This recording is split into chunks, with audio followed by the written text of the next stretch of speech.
2011 সালে ইউনেস্কোর 13 ফেব্রুয়ারি দিনটি বিশ্ব বেতার দিবস ঘোষণা করেছিল। এরপর থেকে বিশ্ব বেতার দিবসকে উদযাপন করতে বিভিন্ন উদ্যোগে শামিল হয় আকাশবাণী। ব্যতিক্রম হয়নি এই বছরও। আকাশবাণীর পক্ষ থেকে দিনটি এক স্বেচ্ছাসেবী সংগঠনের পথশিশুদের সঙ্গে ভাগ করে নেওয়া হলো। এদিন দমদম ক্যান্টনমেন্টের স্বেচ্ছাসেবী সংগঠন হেল্পের পাঠশালায় উপস্থিত হয়েছিলেন আকাশবাণীর সঞ্চালকেরা। এদিন মূলত হেল্পের খুদে পথশিশুরা নিজেদের সাংস্কৃতিক প্রতিভা মেলে ধরে।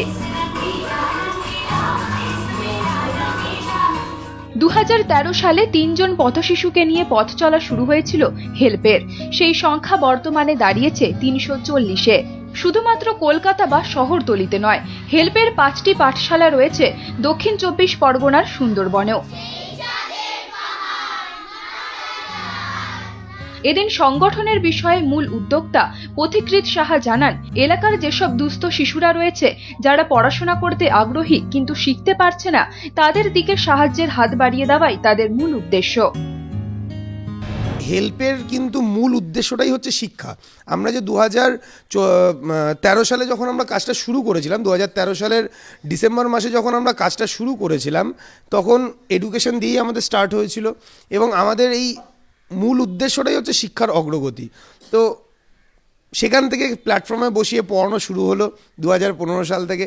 এবং একজন বাচ্চা, যে বাচ্চাটা আমাকে এসে ভিক্ষা চেয়েছিল, সে ছিল আমার প্রথম স্টুডেন্ট।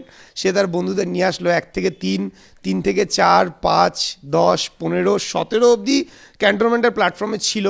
তারপরে অটো ইউনিয়নের বারান্দায়, অটো ইউনিয়নের এখানে দমদম ক্যান্টনমেন্ট নাগেরবাজার একটা অটো ইউনিয়ন আছে, সেই অটো ইউনিয়নের কাকুরা আমাদেরকে বসার জায়গা দিয়েছিল তাদের বারান্দায়।